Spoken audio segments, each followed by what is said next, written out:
Siena head coach Jimmy Patsos, junior forward Evan Fisher, sophomore guard Khalil Richard. Coach, you can have you make a statement, please. Gutty effort.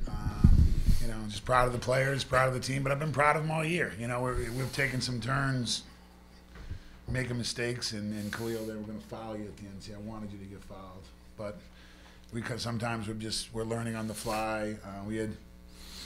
I hate to use this line, but there's two things. We practiced well, and that's why we played well. You see, I'm trying to get young players to understand you don't just turn it on. A couple of good practices. Jordan Watson did a great job. He was in practice doing a lot of defense because I was supposed to be on the road recruiting. And, of course, I'm reading a new book, and it's Yogi Berra and Ron Guidry. If anybody isn't reading it, you should. It's about Yogi Berra and how Ron Guidry picked him up for 20 years. It ain't over till it's over. That's what Yogi Berra said. It's all about the little things he did, and it's about how the little things matter, and it's what you do in spring training shows up in September. It's a quick read. All the little things we did in practice the last 2 days, right, Evan? Right. Whether it's getting loose balls, boxing out, making sure we handle the press. We more assists and turnovers against that team, but that was great. Klus is one of the best coaches in the country offensively, and we kind of hung with him, which I'm proud of the players. But there's been no quit all year. We were all disappointed. Would you agree with our effort? Yeah, we were. Very disappointed. And that's what character is. Siena players have character. Siena men, we know what it's. You have to look in the mirror and be honest. That's the type of kids we got right now. We knew that we didn't give our best effort against Canisius. Single Ace, unfortunately, was there in person. I'm sorry that you had to witness that. We watched tape, and everyone said, that's not okay. And it's what you do next. It's what you do next. And proud of him. Evan, just tremendous effort. And that's the Evan Fisher we recruited. This is only his first year really playing. And he's been through this before in high school where he turned it on, and then the next year they had a great year. So I fully expect it. But two Baltimore guys doing it well, and I couldn't be prouder of them. We'll take any questions. Evan, what does it mean to beat Iona on your home court, especially after the final loss last year? I think they've beaten us the last 6 or 7 times on our court, so we really wanted to make a statement there, especially them being the 2-time defending champs. They're a really tough team, and like Coach said, we were tough enough to hang with them the whole game. Didn't really have the lead, but then made a big stride when it counted. What made you comfortable taking those 2 threes early in the overtime? We've been in a lot of close games, and I've had some regrets, maybe not taking enough shots or not being ready, not being in enough shape there at the end of the game. So I just wanted to give my team the best I had, and I was lucky they went in. You listened to Poole. Yeah. No, Poole came when he came to practice. One of the things he said is if you're a good shooter, shoot it when you're open. Like he's a good scorer in the mid-range. Poole did, didn't he? Say yeah, that? definitely. Yeah. I won't tell you the second part of his speech, but that's for another time. But you got to take shots that are play to your strengths. He talked about to Evan if you're open. He talked to Kadeem about driving. He talked about Khalil, you're a scorer, go score.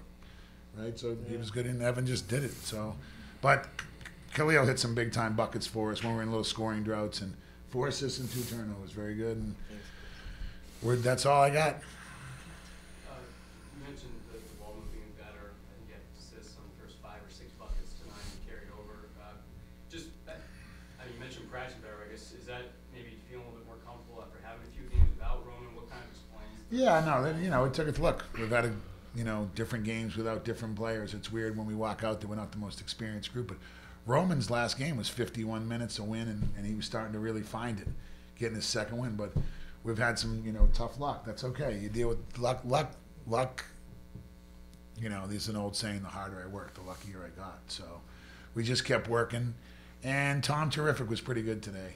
In other words, talk to Tom about don't try to do too much. I call him a Swiss Army knife. Like he just kind of does a little of everything. And tonight we needed him to handle the ball, and he did. I don't think he walked, did he tonight? No, I don't think so. No, I'm being serious. Like we talked about, here's what you can help us with. He's really better at the 4 than the 3 because in this league the 4s are all kind of Swiss Army knives, mixed match of guys that do lots of things. Tom can do lots of things. He got his fouls, he got some jump balls, and not turning the ball over is very important in this league. And we have had a very unfortunate year. That isn't luck. That's my fault. But we didn't turn it over. Evan had 3, but he's handling the ball an awful lot for a center. Prince is going to have some, but, Khalil only 2. Kadeem didn't have any, 6 assists. But, like, Tom comes in, 2 assists, no rebound. No turnovers. Sammy didn't turn it over. So that was from practice, though. Like I said, Jordan Watson did a great job for 2 days in practice. I kind of let him handle practice because he was scheduled to anyways. And sometimes it's good for the players to do some different stuff. I acted more like a scout GM. I didn't sit in the stands. Don't worry about it.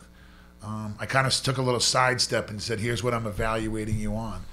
You have to honestly believe me if I'm a scout for the Boston Celtics, right? Am I lying? No. And these are what you do well, and this is what you don't do well. This is what I saw. This is what you should focus on doing. And they did it. So we're finding lots of ways. We got to get a road win. I mean, our road record's embarrassing, but the good news is we got another chance to get one, right, Khalil? Yeah, that's right. Khalil, what's the difference between the team we saw in Buffalo a few days ago that really didn't put up any fight at all in the second half anyways, and what we saw today, you guys fighting for 45 minutes? That was the difference right there. We just fought harder. You know, when we play harder and when we play as a team, good things always happen. And we showed that tonight. Khalil, career performance for you as well. How good did that feel, not just to have that, but also to get a win against your big-time rivals in Iona as well? It feels great. I mean, I wouldn't be able to do it without my teammates. You know, they kept motivating me to score and just keep playing hard, and we got the job done. How much better is the hand feeling right now? It's getting better. It showed, I mean. Hurry up. He's going to text Kevin Bagg in 2 minutes or whatever. He's going to tweet. He still has to wear the tape, I though. still have to wear the tape, though. But, I mean, it's better than what it was. What were you finding in the mid-range game? You made a lot of shots going on the basket and hitting shots over guys, that kind of thing. Just being confident, you know. That's what Poole told us the other day. Just be confident. And that's what happened. That's it. The locker room's open. Thank you. Thank you. Good job, Khalil.